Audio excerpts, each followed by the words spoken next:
Psychology in Seattle. Hello and welcome to Psychology in Seattle. I'm your host, Kirk Honda, licensed therapist. I'm Mandy, Kirk's cousin. And I am Humberto Castañeda. I am Rick Santorum's Divinity Advisor. Please like us on Facebook. Please subscribe to us on iTunes. And please email us at contact@psychologyinseattle.com. That's contact@psychologyinseattle.com. We always love hearing from our listeners. Today we're going to be talking about attachment parenting. The reason we're going to be talking about this is because Cairo asked me to come on the Bill Radke treatment radio show to talk about attachment parenting because Time magazine recently just had a front cover photograph of a woman breastfeeding her child who looks to be about 3 or 4 years old. And it's creating quite a bit of stir. And one of the things that radio likes to do is to talk about other people's news stories, I've found. As a therapist and as a person who has never been in journalism or had any education in any kind of communications, I am fascinated with the media world. Because Psychology in Seattle got picked up by Cairo Radio about a year ago, producers and radio talent at Cairo have come to know me. And as a result, Bill Radke and his people have asked me to be on his show a few times. And I've featured those episodes on this podcast before, the Bill Radke treatment episodes that I was on. So last Thursday night, I got an email from Jason Entebbe, who is the producer of the Bill Radke treatment. And he asked me if I could be on the Bill Radke treatment the next morning. So Thursday night, I'm living my regular life. But as I'm living my regular life, going to dinner and hanging out with people and getting some work done, I'm trying to bone up on attachment parenting, of which I have no knowledge of.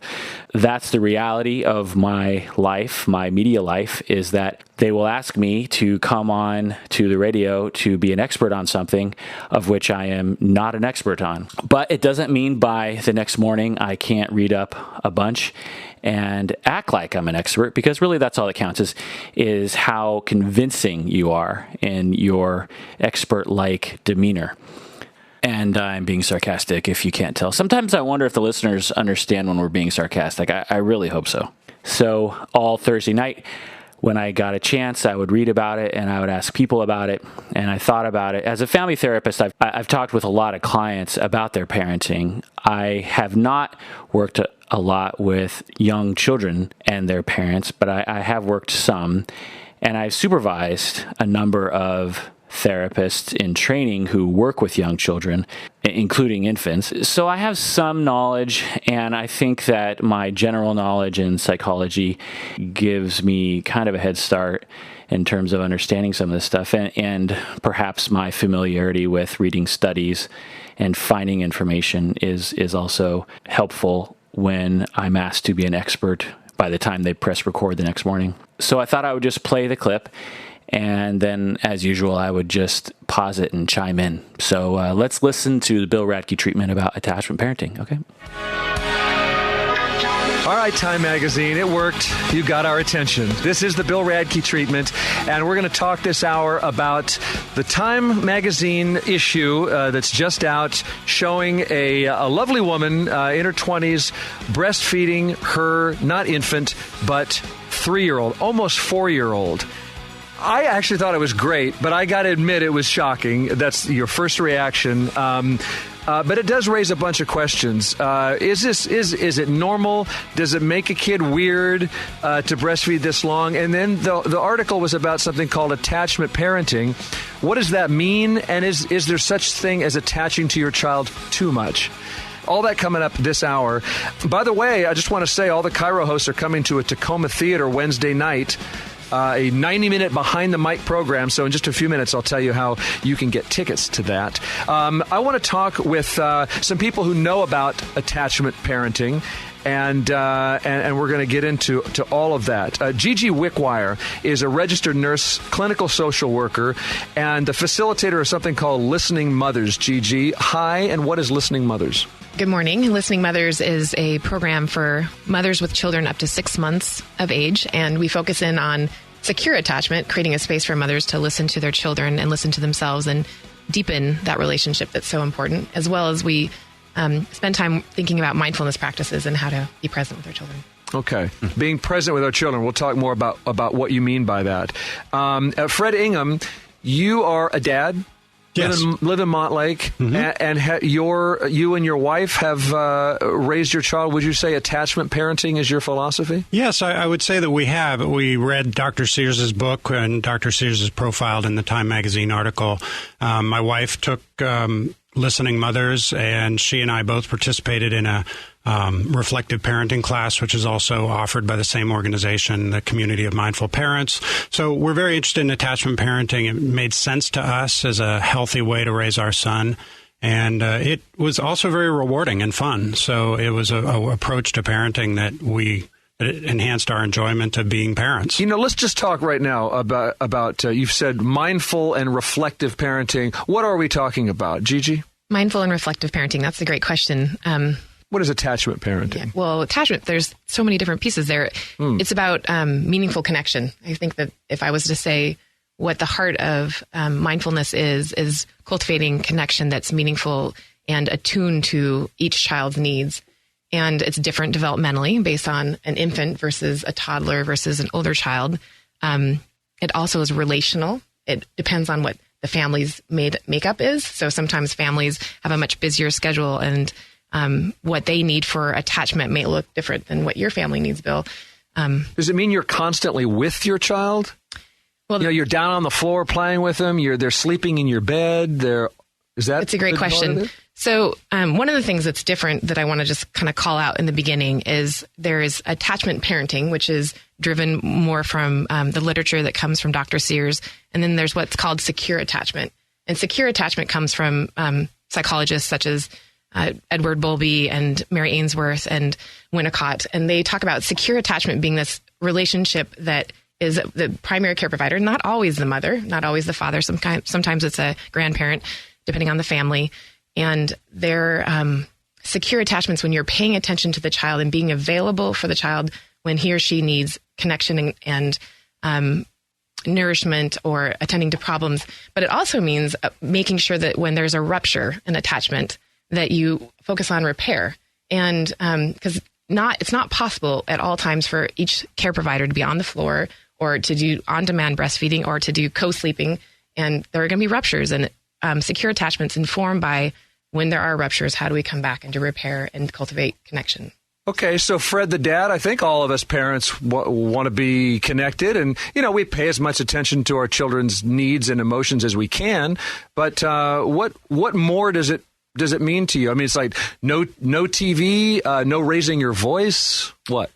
I think to just build on what Gigi said, it meant for us just being very available and attentive and attuned to what our son needed in the moment, and not having a preconceived notion that, he can't be hungry now.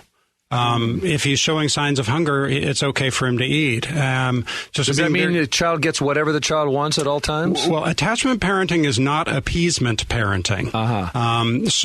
But when they're very young, that actually is probably true, that if the child needs something, it's probably best to just respond and provide that. That was our approach. Okay, so more on how we meet those needs in a moment. I also asked my favorite Seattle psychologist, Kirk Konda, back on the show. Great to see you, Kirk. Yeah, thanks for having me. You host the podcast Psychology in Seattle.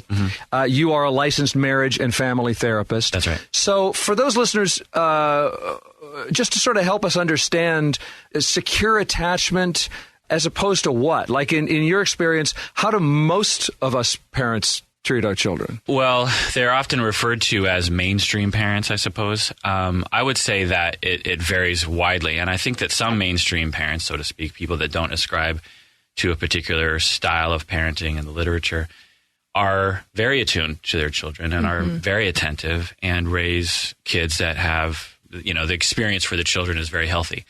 Well, what are we failing to do that Fred and Gigi do? Well, I think that in our culture, we have this idea that we don't want to spoil children, which is a good idea. Mm-hmm. But I think we can take it a little too far, too early for children. That you can say to a child that's 6 months old, say, well, we don't want to spoil the child. We want to teach them that the world does not give them what they want. Right. And they need to learn that because I don't want a spoiled brat as a child. Now, the sentiment is okay, but I think in our culture we have this idea that message should be given to children very early. And the literature seems to suggest, and I think I believe this, that we shouldn't do that to very, very young children, that sort of reality should be given to children later on, that 6-month-old infants should be given really what they want, that we should be, quote unquote, spoiling them because we're trying to reduce extreme emotional distress in children because they're so helpless. Yeah. And so they need us for everything. And so if we can reduce the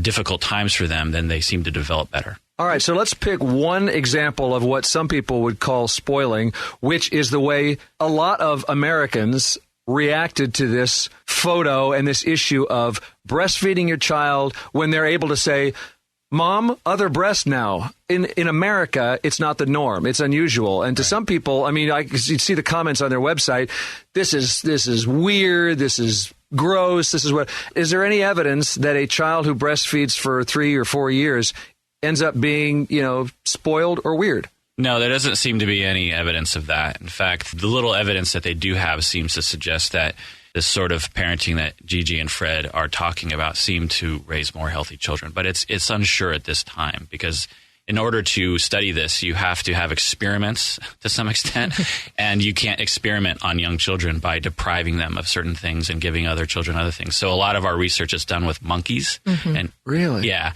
which apparently we can experiment on them. Mm-hmm. Which doesn't make me feel so great. But a lot of the data that we use in this field is from that research.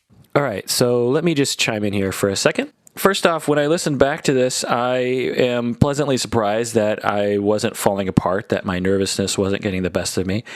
I think I'm getting less nervous on the radio. I don't know if you've listened to the other episodes, but I get quite nervous on these radio shows because they press record, and I am not a natural performer. When I am on stage, my body does not like it and tries to get me off the stage by closing my throat, depleting oxygen to the brain, and just generally making me kind of dumb.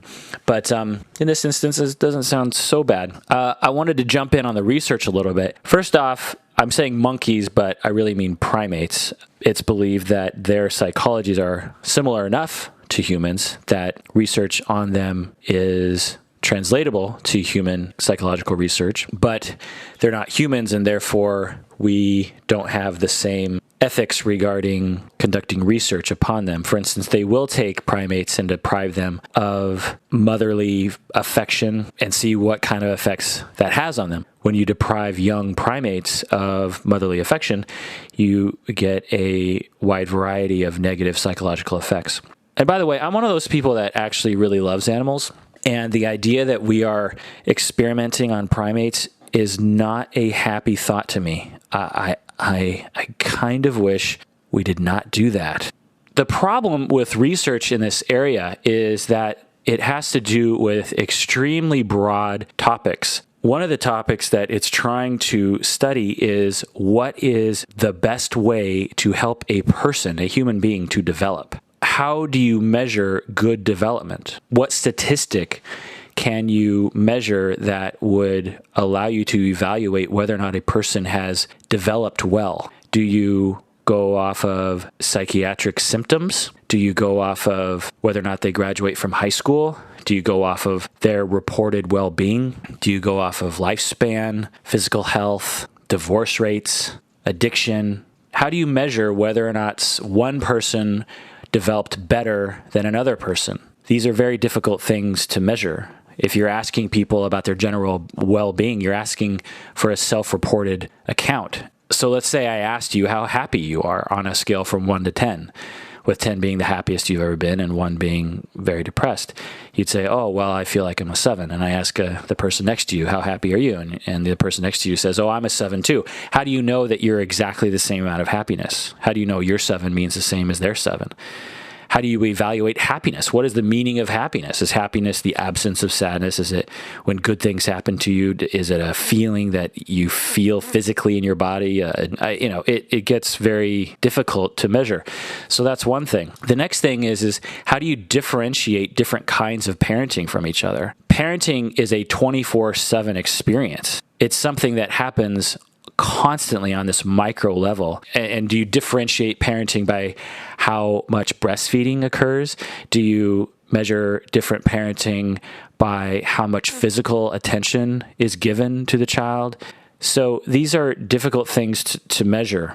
The other thing that makes it difficult to research this topic is anyone who has seen more than 2 children develop from infancy on knows that everyone is born differently. We used to believe that we taught children everything, that they're blank slates, that all their preferences and their personality traits are nurtured, are given to them by their environment. And yes, that is a significant part of our development. But people are born with certain dispositional characteristics. So what is the best way to parent all children if children are born with different dispositions? So how do you measure the best way to parent when children are born with different needs? For instance, one child might need a lot of independence. They might crave a lot of running away from their parents and having the freedom to do so. Another child might not have that need as much. One child might be born with a preference for a lot of physical cuddling, while another child might find it intolerable to be touched a lot by their parents. So I like the philosophy of attachment parenting because it actually does not prescribe a particular way of parenting children. It actually proposes a philosophy. So let me just go into the literature regarding attachment parenting. Now, do all attachment parenting parents parent in this attachment parenting way? Well, it's a lot of attachment and parenting words. No, but this is what the literature says, so take it or leave it. At the heart of attachment parenting, according to those who write about it, attachment parenting is learning to read the cues of a baby and to respond appropriately to those cues. So it's not about how often you sleep with your child in bed or how long you breastfeed a child. It's more about reading the cues from the children, figuring out what the child needs in that moment. And again, the research seems to suggest that it's difficult to spoil a very young child because they can have extreme emotional distress and have no way of making themselves feel better. They depend on their parents for everything.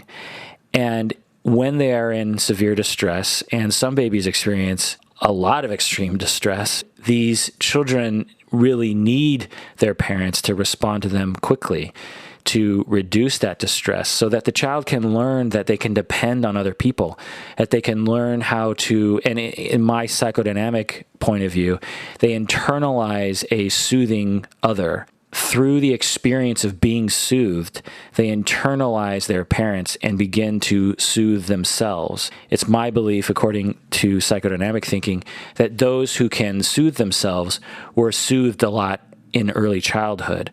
And those who have difficulty soothing themselves were deprived of that soothing early in life. Now, that's a generalization. It's hard to apply it to everybody, but in general, that's what I believe. Attachment parenting involves being more flexible around bedtime. Instead of having bedtimes, parents are encouraged to allow kids to fall asleep naturally, so to speak. Because the idea is that when you make kids go to bed at a predetermined time before they're tired, they are isolated and perhaps go through some level of distress. And again, this isn't referring to 10-year-olds, it's referring to children who are very young. Attachment parenting also involves co-sleeping, meaning that the child sleeps with the parents in the bed, or they sleep in the same room, rather than being in a crib in another room. Again, when it comes to very young children, in my opinion, according to the research, it seems like that this is a good idea, that putting kids in a crib in another room, particularly if the children are not reacting well to it, if they're crying a lot. I remember hearing parents say, when I was growing up, you have to force the kid to learn how to sleep on their own, and you just let them cry it out. that you put them in the crib, you shut the door, and you don't go in there if they're crying because you don't want to let them manipulate you. You don't want to spoil them. They need to learn how to sleep on their own. Now, sometimes this general idea is a good idea. Say if the kid were 6 or 7, then this might be wise to do. But if the child is quite young, say 1, 2, or 3, this might not be the best idea. They might not be ready to do this. And their experience of being left in a room by themselves at night might be very distressing. Now, I've heard parents tell me that there are kids who love to sleep by themselves in a room very young, that they just conk out at a certain hour and you can leave them in the room and everything's fine. And I've also heard stories of other children that are 5, 6, 7, 8 who have a ton of anxiety when they're left alone in a room. So this is not a one-size-fits-all parenting style. So things have to be considered. And when things get kind of wacky, it's not a bad idea to consult with other parents and perhaps a professional. Attachment parenting also involves breastfeeding on demand. It's about when children want to breastfeed that you're there for them. So this means that mothers are available physically a lot and often.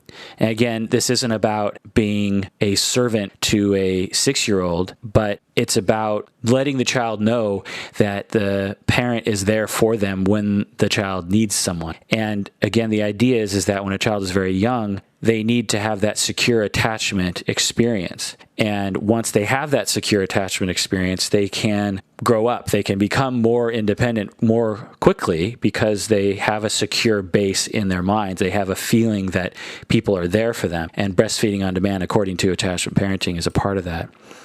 Another part of it is holding and touching. It's about being in physical contact with children. Now, for some parents, this might be a no-brainer, but for some parents, this might be a novel idea that kids and really everyone needs to have a certain amount of physical attention, some people more than others. But this is actually something, incidentally, that I talk with a lot of adults. I'll sometimes ask them, how much touch do you have in your life? How much physical contact do you have with other people? Surprisingly, I find that a lot of people have almost no physical contact with other human beings, even if they're in a partnership. And this is a problem. Humans need physical contact. It's nourishing. It's soothing. It makes us feel good. There's something innate about our psychologies and about our bodies that we need to have physical contact with people. It's extremely important. So if you're one of those people out there who doesn't get a lot of touch, try to cultivate relationships with people that allow for that. Another part of attachment parenting, according to the literature, is responsiveness to crying. Again, for very young children, it's important, according to attachment parenting, that children be not left alone crying and in distress, that parents respond very quickly to it. And again, the idea here is that you don't want children to have too much emotional distress because this leads to difficulties in attachment, and they can actually become either cut off from other human beings as a result of being left alone when they're crying, or they can become too needy. Now, so I'll say that most parents don't need to be told this. A lot of parents out there might be saying, well, I don't consider myself to be following attachment parenting, but I don't need to be told by someone to respond to my child when they cry. All right, so those are the central tenets according to the literature regarding attachment parenting. I just thought someone should define it rather than just talking about it without defining it. All right, so let's get back to the Bill Radke treatment. You know, for my sense is the breastfeeding is just one aspect of that as to how you establish a secure parent-child bond. And what can happen, and what I've read is what can break down, is that parents who are either unable to respond to their child in an attuned way, maybe there's a mother going through postpartum depression or highly distracted, the child can end up having insecure attachment. They're not really sure the parent's going to be there for them. And that sets a pattern of either avoiding or kind of shutting down or feeling very clingy and very needy. And so you set up attachment problems later. And then there are even worse situations where kids are abused and they end up being afraid of their parents and having this terrible disorganized type of attachment. I'm a fan of breastfeeding in public. I've talked about this on my show. I think we're just way too weirded out by it. But part of the thing we say is, it's not sexual. Let's let's get over how whether it's sexy or not. It's just feeding a child. But then Time Magazine, I feel like by putting really good-looking, young, attractive, they look like models in their magazine.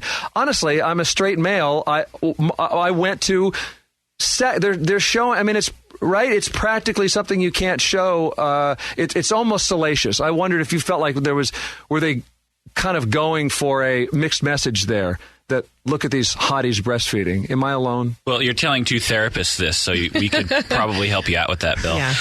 Yeah. I think it's natural. It's natural to be a sexual human being.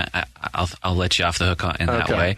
But I'll tell you, my own reaction to that picture was visceral shock when I first saw it. My own body just was like, ugh, because there's just something about that picture because they're both looking directly at the camera and this sort of, it's almost defiance or something, or just like, look at me, or I don't know. Yeah, this is not a private moment with mom and a little newborn. It looks dry. It almost looks clinical. Like, what do you think of this? We're doing this. Yeah, it just has an odd flavor to it, I think. And I think they chose that for a reason. Yeah.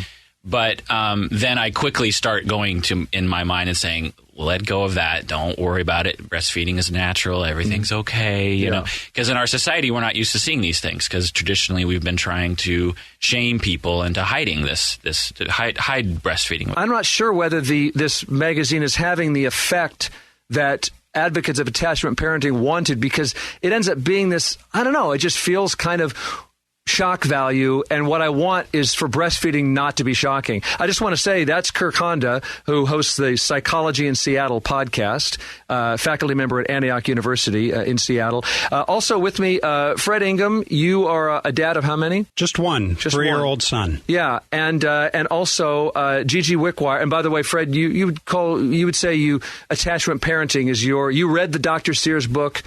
That's your philosophy. Yeah, it's informed my philosophy. Okay. Yes, yeah, absolutely. Yeah. You don't have to subscribe to everything in the book. That's true. Right. Gigi Wickwire, you were with this group called Listening Mothers, and you were beginning to tell us before the break about how did you put it, in a way where we are treating our children based on kind of what we lacked as children? Is that fair? Listening Mothers is part of Community of Mindful Parents, and kind of the overall philosophy is to make a space for mothers, and in reflective parenting, which is another one of our programs, which is both mom and dad or same-sex partnerships. We make a space for parents to listen to their internal instinct on what they want to be doing around being in a deeper conversation relationship with their child.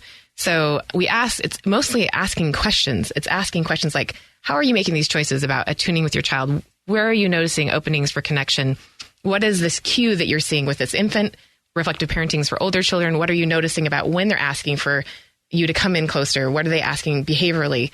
And that is the most stunning part of being a mother, because everything you do is fully handing over yourself to your child. You're on demand. And that's what secure attachment's about, is making space for you to meet the needs of a child, because there's something called the fourth trimester. It's a primal period. Children are born early because of our evolutionary design. They're not ready to be in the world. And so everything that happens in the first part is... They got to get through the birth canal while they can still fit? Exactly. Yeah. But then developmentally over time, I think there's these longer threads we haven't talked about as developmental changes that impact children around attachment parenting and secure attachment. In the infancy period, if a child has a secure attachment, so one way that is formed is through object constancy, knowing that mother is going to be there. So they have this idealized sense, this internalized sense of mother. So the goal is mother meets needs consistently. Baby forms a knowing that this mother is going to be there, and they start to make sense of that inside themselves. So when mother or primary care provider can't meet the needs, they can start referencing inside, which is called self-regulation. And then from there, as a child gets older developmentally, they should be able to go out into the world. And secure attachment allows a child to detach down the road. The goal in our culture and healthy parenting is a child will go out into the world and deal with waiting, deal with not unmet needs, and figuring out how to take care of themselves in the process. And so that makes so much sense. Why don't we treat our children that way? As Fred was saying, that he subscribes to some of what Sears has to say, but he has his own philosophy. Every family has their own philosophy of how to raise their child. There's not one way to do it, and that's really an important part of what we do at Listening Mothers, is like what's true for you and helping families develop their own philosophy, and the intersections of the complexity of our culture. We don't have a lot of time. We are asked to be doing so much nonstop. We don't have maternity leave policies that support families. It's just like in the last 10 to 15 years that breastfeeding's even become a norm again. And still women are consistently chastised being out in public when it's a law in the state to be able to breastfeed. And then the sexualization of our bodies. The one thing I appreciate about the cover, and when you said you both felt the shock, squeamish response to it, and I read enough about the woman, I don't remember her name right now. Grumet. Thank you. She kind of wanted to say, I want this image to be out there. Yep. And there's the power of image. Yep. And the image hangs out in our psyche, and that's where things start to change. And so while it's in your face, breastfeeding is not just about nourishment on the physical sating level of us getting, milk in our bodies. It's about comfort and being close in. There's something about the mother's smell. And that's, secure attachment has a whole bunch of other things in it. So I can appreciate that she wanted to be quite shocking in an image way to help our psyches make some shifts. I want to know, where is Dad in all of this? That's where I want to pick up next, talking about secure attachment parenting. We're reacting to the Time magazine issue. It started with the cover of mom breastfeeding a 3-year-old, and it got a lot of people's attention. Inside the magazine, if you actually pay attention, is a really great discussion about how we raise our children and what some call attachment parenting. And so I'm talking about this with Kirk Honda, licensed marriage family therapist, host of the podcast Psychology in Seattle. Hi, Kirk. Hi. Gigi Wickwire, registered nurse, clinical social worker, facilitator at something called Listening Mothers. And Fred Ingham, you're a dad. You're in Seattle. You also subscribe to this philosophy of, I know there are a lot of different terms, but for now, if I can say attachment parenting, this involves a lot of responsiveness, a lot of mindfulness, a lot of habits like wearing your child. We all are familiar with the sling, sleeping with your child. Some people like some of these and some people don't. But one good question is, if mom is attaching to the child, where is dad? Especially when you think of your kid in bed with you. It's one of the challenges of raising a child this way, but it's also one of the gifts is that child is really part of your life. And, I feel very fortunate that the way my life has worked out, I've been able to be really closely involved in my son's raising. And that's something when we talked earlier about what makes it hard to do this? How come 10,000 years of 20, 30, 40,000, 50,000 years of evolution haven't made this possible? I think our culture for many years kept dads out of the picture pretty much completely for particularly early childhood. And so I think there's been a revolution in expectations and opportunities for dads, and I'm glad to have benefited from that. But yeah, I think, having a child in the bed is disruptive. But, that's a negotiation between mom, dad, and baby.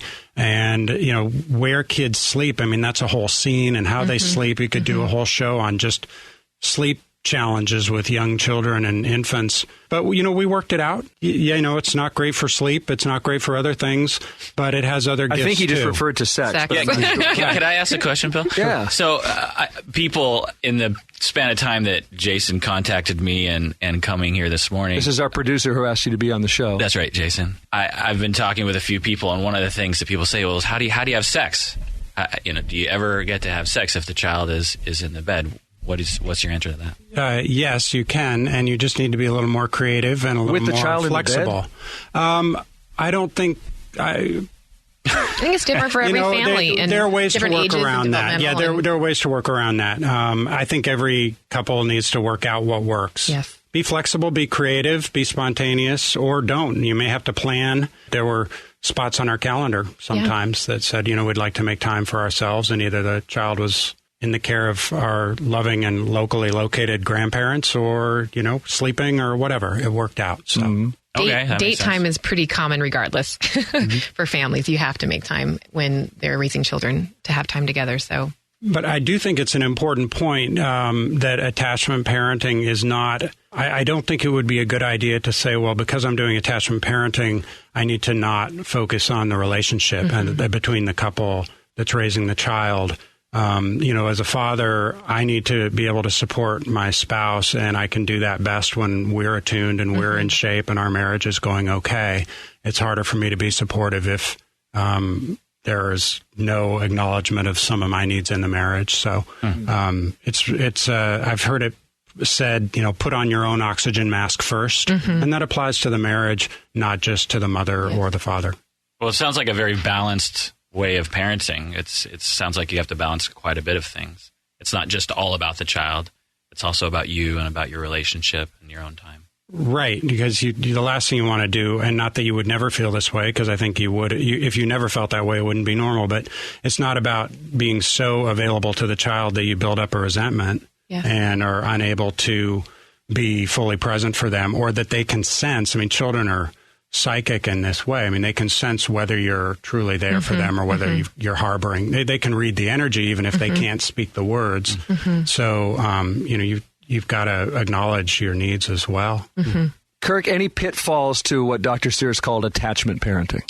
I suppose one would be swinging too far in the direction of what Fred's saying in terms of not having a balance and giving yourself completely over to every whim of the child and not thinking about yourself. And that's how some people caricature attachment parenting. Right. And I would imagine that actually doesn't happen a lot for people on the ground level. I think that's our assumption about it, given our cultural disposition for not spoiling children and teaching them that the world is tough, Grow up, kid. Yeah. Gigi, what about you? Have you found any, can you share any advice? What comes to mind listening to Fred talk right now and then Kirk responding, and it's just the dance. It's a complex dance of parenting, and you try things on and it works for a while, and then the relationship shifts and change, and it's different for each child in the family with multiple children. So what worked for one child is not necessarily going to work for another child. You probably found that yourself, Bill, as a father. Having three, yeah. Yes. I have twin 2-year-olds, a boy and a girl. Any differences between sons and daughters that we ought to talk about? I don't know that it's based on gender as much as just each child's temperament and disposition and who they are. Therapist Kirk Honda, I want to give you the final word. Oh, the final word. Oh, my God. Well, I want to say that a lot of people come to me and feel extremely judged by society and from other people about their parenting. A lot of my clients will cry and despair about being confronted in the safe way or something about some particular parenting. And there's so much pressure on parents to do the perfect thing or to do one particular way of parenting. And I just want to say, parents out there, believe in yourself. Don't listen to other people's judgment of you. Love your children, and you're probably doing that anyway, so I don't need to tell you to do that. Kirk Honda, host of the podcast Psychology in Seattle. He's at Antioch University. And Dad, Fred Ingham, and Gigi Wickwire with Listening Mothers. I want to thank you so much for talking about this with me on the Bill Radke Treatment. Thank you, Bill. Thanks. Okay, so that's the end of that clip. So I left the studio, I left the little recording booth that we were in, and I ran into Luke Burbank, who is a radio star. He has his own podcast called, what's it called? TBTL, Too Beautiful to Live. He's also on the Ross and Burbank show, I think it is. Anyway, so I ran into Luke in the main newsroom, and I was happy that he recognized me from having met previously. The reason why I was happy is because, to me, he's kind of a local star. So I ran into Luke Burbank in the newsroom as he was taking a break from his morning news radio show. We had this interesting conversation about attachment parenting because he was talking about it on his radio show. And then I went back and listened to the segment that he made, and I thought, I should include that in the podcast as well, because he interviews one of the women who was in Time magazine. So let's go to that clip right now. Deanna, tell me about your kids and also your parenting style. Well, I have a 4-year-old and a son who is Kieran. And a 5-month-old daughter, Ilea. And we don't practice attachment parenting because it's this philosophy that you have to follow every single thing. We do what works for us. Yeah. And we a lot of the tenets of attachment parenting work well for our family. What are some of the things that you guys do that maybe, say, a typical family might not do? Well, I could start by saying co-sleeping, because that's a really hot button topic when you start talking about attachment parenting. And you said co-sleeping. You said co-sleeping, which means you let your kids sleep with you whenever they want. At any time. Yeah. We have our children in our bed. Co-sleeping could also mean, co-rooming, so you could have a separate bed in your room, and just keeping the child close. But while that is a hot button topic, I think the research shows that more parents do it than admit to it. Sure. Can I ask you an obvious and slightly inappropriate question? How do you have sex with the kids in the bed? Oh my gosh, you can Google and find all kinds of articles. We're not confined to the bed at night. We have a very rich and varied sex life. Okay. Yeah, because one of the comments was one of the fears apparently was that the child would take the place of the husband. That's not happening in your relationship. Yeah, no, I think I think any parent is able to distinguish between the relationship with the child and the relationship with their partner. You know, if you think that sex has to be in bed at night, then I'm sorry for your sex life. Okay, I just wanted to chime in here for a second. This idea that if a mother gives a lot of attention to her child, that somehow the husband is in competition with that and will get neglected. It's an interesting statement that I've heard other people say. I think that it's based on a few cultural understandings that I have a problem with. When we're introduced to the idea of a child sleeping in the bed of the parents, the first thought people often have is, well, the dad's not going to like that. Well, what if that was the dad's idea? What if the dad is the one that is preferring to have the child in the bed, and the mother is the one that is upset about that? Take it from me, I have seen a lot of couples where the wife is the one that wants more affection and the husband is not the one that is giving it. So there's that. The other thing is this idea that wives are servants of children and of husbands. This is a patriarchal, sexist idea that I blanch at when I am faced with it. Now, having said that, I will also say that it is true that sometimes a parent, whether it's the father or the mother, if a parent becomes extremely over-involved with their children and get all of their needs met, their physical needs, meaning cuddling and familial love, they get all their needs met through their children, and they neglect their relationship with their partner, that is a real threat to the marriage. And I've seen this happen. I have clients come in saying that when they had their children, that was the end of their marriage, that they focused on their children only and neglected their marriage. I've seen other families where the children move out because they've grown up and moved out, and then there's an empty nest, and the parents turn to each other and say, "Who are you?" They will tell me that they didn't pay attention to each other. So it is a real issue, and I think that, as we mentioned earlier, as Fred had mentioned earlier, balance is the key. It's not about neglecting anybody. It's about having a balance between your marriage, between giving the children the attention that they need to develop well. It's about not spoiling your children, but it's about perhaps spoiling your children at the age that they need to be spoiled at. So anyway, let's get back to the Ross and Burbank show, because I think this interview is very good. I think she responds very well to the questions. When people look at that picture, I think that one of the main things that makes us uncomfortable with seeing that is that when you think of breastfeeding, you're probably thinking of the way I might nurse my 5-month-old, which is all the time because I am her sole source of nutrition. But as a child gets older, their need for breastfeeding decreases because they're getting nutrition from other sources. So, that child on the cover does not nurse 24/7. My son, he probably asks me to nurse once every week or two, and it's for like a minute at night. So we're not nursing all the time. Mm-hmm. It looks much different than the way that you would breastfeed a younger child. Is there any indication that, and we're talking to Deanna Ford, who was also in that Time magazine article, is there any indication that extended breastfeeding harms children in any way? Because that seems to be the undertone here. That the problem with this is it's the picture might be shocking, but that's not it. The concern is that you are raising children who are going to be entirely dependent for the rest of their lives. I'm glad you asked that question. I can think of a couple of different things. Number one, I've looked at the research, and the research that I've seen is that, first of all, when you foster healthy, loving attachments with children when they're younger, they are going to naturally become independent in a healthy way. We don't need to push our kids to be independent. They have their whole lives to do that. And a 3-year-old does not need to know how to function on his own in this world. The other thing is that there is a lot of research that shows how healthy extended breastfeeding can be for both mother and child.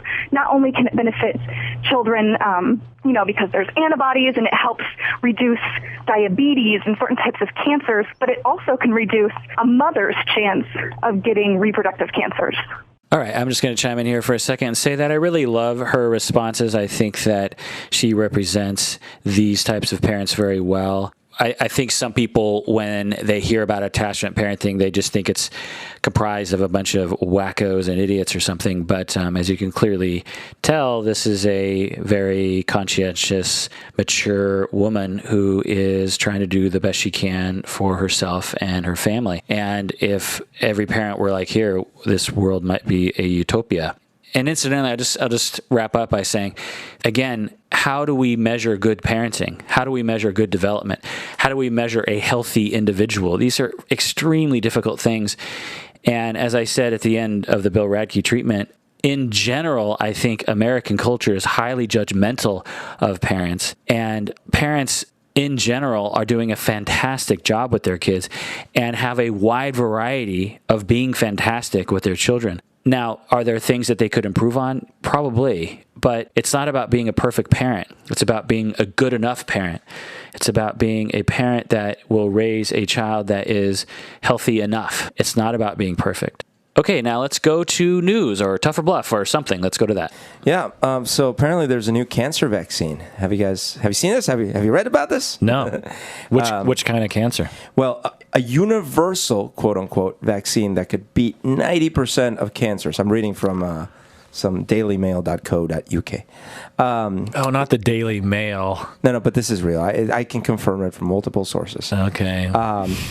Aliens landed in England. I mean, incidentally, the Daily Mail is notorious for their shoddy journal. I would have showed you the New York Times link, but it required paying for it. Oh, okay. So apparently what the vaccine does is it encourages the body to fight cancers that have a certain type of proteins or DNA fingerprint or whatever. But the point is that it's very common to cancers. So the point is we're going to live forever. That's what you're saying? No. Because I want to live forever, so. Who wants to live forever? What's that line from Conan? Do you want to live forever? Do you remember that movie? That movie? The movie, yes, but I don't remember His girlfriend jumps into the risky situation and says, "Do you want to live forever?" It's their little saying that they have back and forth. Okay. Yeah. I loved that movie when I was a kid, but it's kind of disturbing. Well, I remember the what is best in life, Conan? Yeah. It's like slay your enemies, drag their women before you, or no, drag them before you and hear the lamentations of their women. That's right, yeah. To kill your enemies, to drive them before you, and to hear the lamentations. We are so good at What? Crom laughs at your 4 wins. Okay, all right, news. Oh my God, good transition. All right. Teen pregnancies are at their lowest rate in nearly 40 years. But you should know that 40 years ago, it's about when we started keeping track of teen pregnancies. So, since we started keeping track, they're at the lowest. Is that because of the Costco condoms? Right. I'm still waiting. Brought to you by Pounded Hard Condoms. So they said 7% of girls between the ages of 15 and 19 were pregnant. And that's down from 11% of the same age range of girls in 1990. Wow. So we're at the lowest teenage pregnancy rate since we started keeping track of this sort of thing in 40 years. Yeah. That's different from what the narrative of our national politics is. I would have to agree. They are saying the country's going down the tubes, that we're losing morality, that Facebook and sexting is leading to... Well, we are. I mean, because think about it. The reason there's less pregnancy is because people are doing other types of fornication that are more devil-like, and they're using contraception, which is certainly devil-like. So, they're right. If they were true moralistic individuals, they'd be getting pregnant as teens like everyone else. Yes. Yeah. No, abstinence till you're 25 and married. Well, I like statistics like this because it makes me think that we are actually progressing as a society. I mean, not that teenage pregnancy is a bad, evil thing, but we would say that most teenage pregnancies were unplanned and that they are potentially unfortunate. There are some teenage pregnancies that are wonderful. My older brother is a teenage pregnancy, and he's a wonderful guy, and my parents would never have said that was a bad thing. It was an accident, but... Wait, did he stay permanently as a teenage pregnancy? I'm trying to imagine this. Yeah, when I talk to him, I say, hello, brother, teenage pregnancy, how are you? Actually, I don't think I ever really thought of him as a teenage pregnancy, but he is. I picture him in a jar somewhere, like, that's my teenage pregnancy. What? I'm sorry, that's what I have a vivid imagination. Too vivid, It's a very specific imagination. Ew. Do you have short socks with dress shoes? Mandy, yeah, why do you have those? Berto has Nike running socks with nice dress shoes on. They're not even that nice. So when he sits down, you just see, this nice shoe. It just means my pants are not long enough. Yeah, and then his hairy legs. God damn it. Mandy, on the other hand, looks fantastic. She is wearing very fashionable high heel shoes with what do you call those, tights? Yes. And a skirt with a nice top. She looks very professional today. Thank you. If only you could see her. Actually, we just did a video episode about art therapy. You can watch that. And for the second time, known to man, I've been recorded via video feed for consumption in cyberspace. Okay, tough or bluff? I'm going to start it off. The Japanese word for dung beetle translates as poop lover. Tough or bluff? The Japanese word for dung beetle translates as poop lover. Tough or bluff? Oh, jeez. Poop lover. I'm going to go with tough. I don't know. It sounds crazy. It's crazy enough to work, but you might be trying to get us on a technicality, so I'm going to go bluff. It's bluff. It's poop roller. I knew it, but I didn't know what the real meaning was. Isn't that funny? Poop roller? Poop roller. All right, so tough or bluff. It took 9 people to work the full-sized animatronic of Jabba the Hutt. 9 people. I'll say tough. That sounds about right. Well, what do you mean animatronic? Jabba was real. When there were stunts, they needed... Oh, okay, Right, okay, the stunt double. That sounds like... Yeah, sure, I'll go tough. It's bluff. It only took 6 people. But 6 people somewhere jammed inside that. Well, you got to figure thing. there's the tongue. That requires one person. One puppeteer for the tongue. Totally. Have you seen that tongue? That tongue goes all over the place. Then there's the lips, and then the eyes, and then the eyelids, thing. the tail, and then the head. The whole thing kind of moves. Mandy, were you more turned on by the tongue or the tail of Jabba the Hutt? Oh my God. Well, we figure that women would be turned on by Jabba because all the men were turned on by Leia. So that's right. It's a sexy scene. That was the love story in the movie. Tough or bluff? Okay, so have you guys ever heard of He-Man? I know you have, Honda. Of course, He-Man and She-Ra. Oh my God, awesome. All right, great. She lives in the 80s, even though she was born in, 1995 or something? Fuck you! She knows 80s things. This is awesome. She just asked me to download a bunch of Huey Lewis stuff to her pen drive. I love Huey Lewis. So, okay, so here we go. 5. In 1976, Mattel CEO Ray Wagner declined a deal to produce the action figures based on a very big movie. And instead of doing this, he ended up doing He-Man. But the one he was going to do was the Alien toys, but there was a lot of cost to it, so he declined it. From Alien the movie. Yeah, and this was in 1976. So the statement is the CEO of Mattel declined to do toys Alien. For Alien, a toy line for Alien, and it ended up doing He-Man toys instead. What year was this? 1976. 76. I will say that is a bluff. It was Star Wars. I'm going to say bluff because I don't think He-Man and She-Ra was around in 76. Well, it turns out He-Man is older than we think. But what? How did you know this, Honda?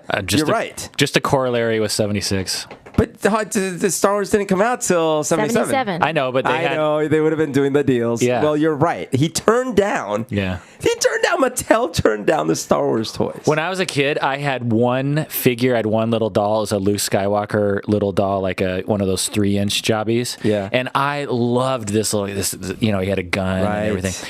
And then fast forward 4 or 5 years later, and my little brother has like 50 of these figures, and he has a Darth Vader head that fits all the different. Right. Do you remember this? Yeah, they had a C-3PO one. They had a Darth Vader one. Yeah, and you open up this Darth Vader head to reveal his 50 different figures of like these like random bounty hunters that you don't even know the names of. IG-99 or 89. Sorry, IG-99. Yeah. And you were 89. insanely jealous. I was insanely jealous. Okay, you still are. Yeah. All right, tough or bluff. In Empire, they shot the Hoth scenes in Norway. Tough or bluff.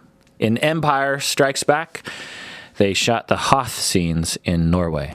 Oh, I don't know where they shot those. That is very intriguing. Norway. Cold there? That cold? I'm going to go for bluff. It had to be someplace more Arctic-y. Like Antarctica or Greenland? Yeah. I'm going to say bluff. I think it was Iceland. It was Norway. It was Norway? I gotcha. Oh, really? It was Norway? It's really that really snowy, icy? Apparently. Wow. So I know they were in Tunisia for the desert. Yeah, that was Tatooine. But I thought it was Iceland. That's crazy. James Earl Jones was not originally credited in all 3 of the films. James Earl Jones was not originally credited in all 3 of the films, the original films? In episodes 4, 5, and 6. Bluff. He had to have been. I will say bluff. I think he was not credited in 4. That is actually tough. He requested to not be put in the credits because he was an up-and-coming actor and he didn't know if he wanted to be associated with it. In like the re-release version in 1997, he was credited in it, but that's when they said he was added. In any of the movies, he was never credited originally? He was a serious actor. Oh my God. Well, did you know that Alec Guinness regretted being... I know. He was like, okay, I'm about to die, or my career's about to end, Yeah. and everyone's going to only remember me as Obi-Wan Kenobi when I've been this wonderful actor doing wonderful Too bad things. he regretted that, man. He made so many kids' lives. All right, so the original inspiration for He-Man was Conan the Barbarian. That's a tougher bluff? Yeah. The original inspiration for He-Man was Conan the Barbarian. I'll say tough. That sounds like it could be true. Bluff. It was a rumor in the 1980s that was the case, and it was a very elaborate rumor. But it turns out that the guy that came up with it, Sweet is his last name, he refuted the rumor, saying no, they had come up with that way before the Conan movie. So I don't know if they were lying or not, but officially it's a rumor. So you're right, it's a bluff. Have you ever noticed that all the He-Man characters have the exact same body? Oh yeah, that's why you can change the arms. Yeah. Well, so in the cartoon, all the different characters, whether they're good, the Skeletor, the He-Man, the Man-at-Arms, they all have the exact same body, but they have different colors painted on them or different armor on them. And basically, the reason why they did that, I'm guessing, is so that they could make one mold, one body in the factory, and then just put different heads on them, and it would be lesser cost to produce, so you could make more profit. Yeah. Yep, they talk about that in the Wikipedia. Oh, they do? But, it wasn't exactly, 100% the same body, because they would add stuff to it. But it was the same mold. Absolutely. Yeah, that's funny. why all the arms fit on all the characters. So The they legs were the confirmed same. that. Oh, yeah. So this is a 25-year-old theory that I've had that you just confirmed. Yes. Or 28-year-old. Different heads, different addendums, definitely different color jobs. Because even the cartoon, they had the same body. They got more elaborate when they started doing the battle damage He-Man and stuff like that, where you could hit it and it would flip this little thing and you could see scars on their chests and See, stuff. that's another thing. My brother had a ton of He-Man stuff, and he had this Skeletor Castle Grayskull. Yeah, Castle Grayskull. That was my brother too. All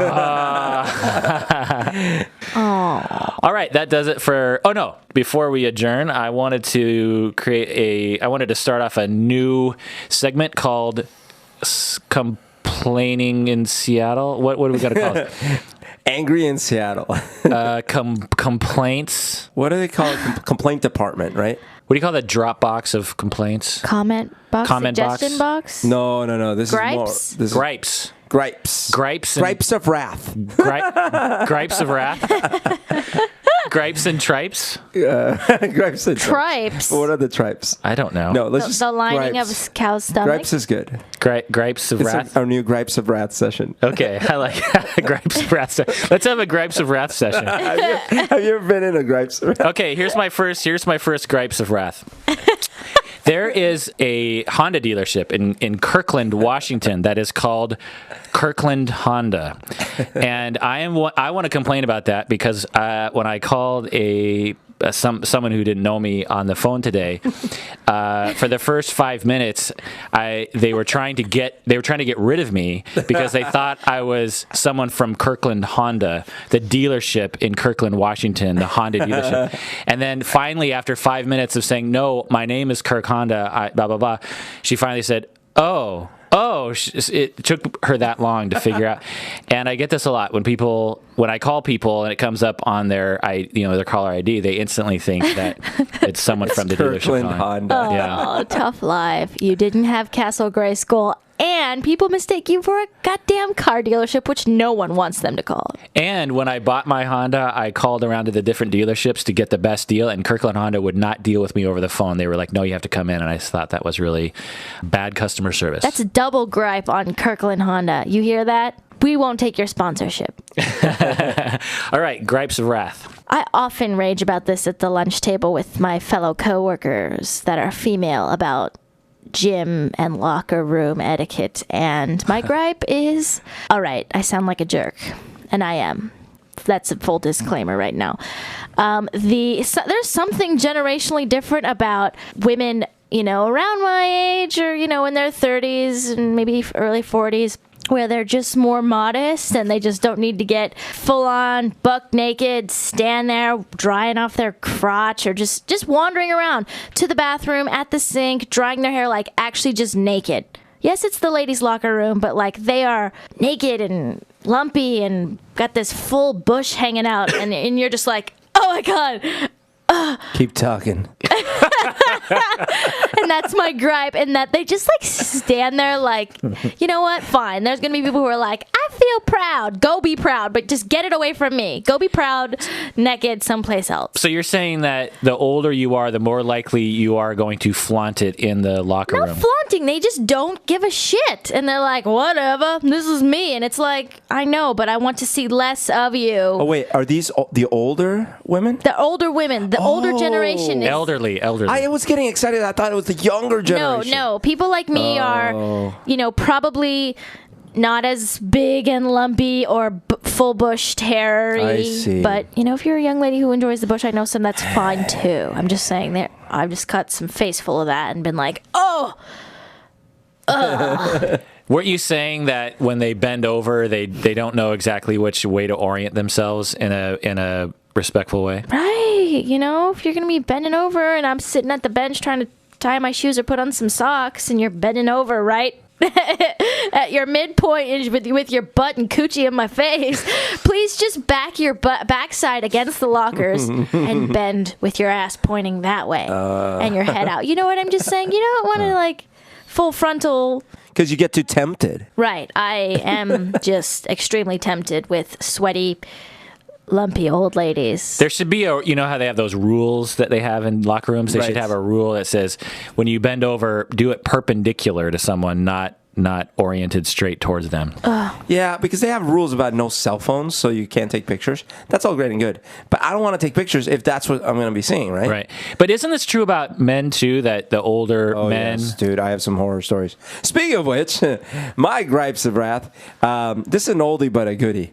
It's another gym membership type thing. Oh, good. You're sitting there in the gym, and it is the older gentleman. And at this point, it was me and my buddy. We were both in our mid-20s, and this older gentleman was probably 60. And we were changing. I noticed out of the corner of my eye, so we're along a set of lockers, and we're facing the lockers.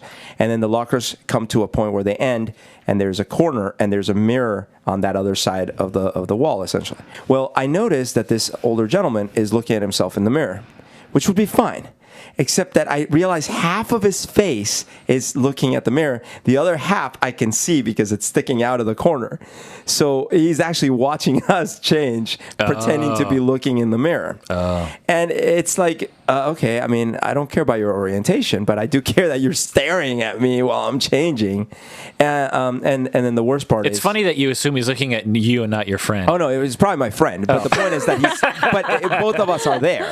No, and then the same gentleman proceeds to dry off with 1 foot, so fully naked, like you were saying, 1 foot up on the bench. I hate that. And everything on display, and there's just towel off for a good 15 minutes, dude. How much wetness can you have? Exactly. Were you mesmerized? Oh, dude, I'm so turned on. Well, there are people out there that have a certain, shall we say, attraction to showing themselves to people. Exhibitionist, a little bit. Yeah. Sure. And I can imagine that this is a good place where they can do that and in a legal way. Right. They can expose themselves to people all day long. That's right. And it's not illegal. It's completely legal. That's right. My takeaway from it was dress quick.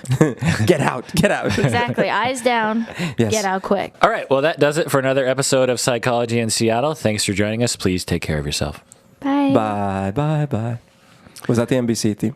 NBC. Or something like that. That movie. It was great. It's kind of a trip. Didn't it have Danny? Am I crazy or did it have Danny DeVito in it? Dustin Hoffman, you mean? Oh, Dustin Hoffman. That's right. It's because I've been watching a lot of It's Always Sunny in Philadelphia. Okay. Yeah, that makes sense. Because he's in that.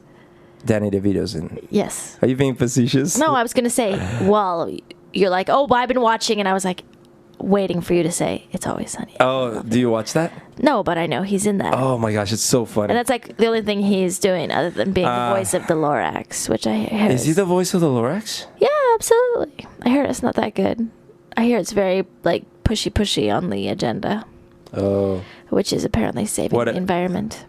Oh, I see. Which is not. Didn't you read the Lorax's? Did you ever read any of Dr. Seuss's books? Yeah, but not the Lorax. Really? Never even knew about the Lorax. Really? It's definitely about saving the environment. I see. So I don't know how many episodes we're going to do because I don't have 3 episodes worth. I only have 2 episodes worth. Well, I guess we'll just have to see what we need to do. I don't know. God, our therapy was a trip. A fucking trip. My God. That was interesting. Very interesting. You got so nervous about it. Well, yeah, because I'm always nervous when it comes to art.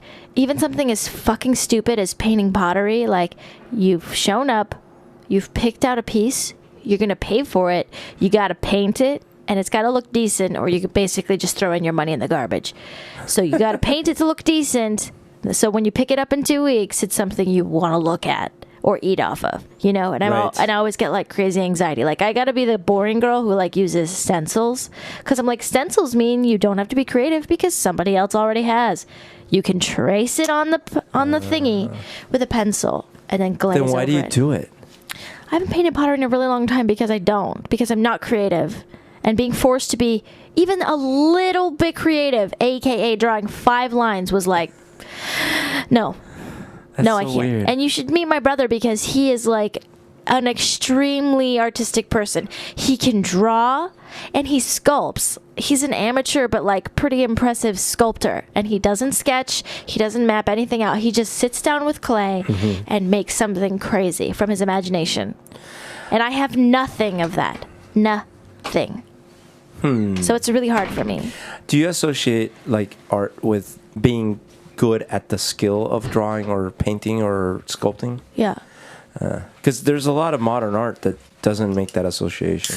That you can suck and be good? Well, they just express, literally people taking a poop in a jar and putting it on display and being like, that's me. People are like, oh, that's so deep. I just walked back in the room on this conversation. You'll give it a listen when you replay it, right? Has it been recording? Yeah. All right. Well, sometimes I include your conversations at the ends of episodes. Oh, really? I've noticed. Awesome. I listen all the way to the end till it starts back over. I like it. I like when you have a little bit of the repartee. Yeah. And you at least let us say goodbye and we laugh and it kind of just dribbles on. Fizzles on. I like it. Well, we're probably listening to the end of an episode right now. Yeah. The part about the poop in the jar will be gold mine. Gold mine. Yeah, all that talk about deep poop. Actually, I have a tougher bluff about poop coming up. Oh, awesome. Yeah. Yep.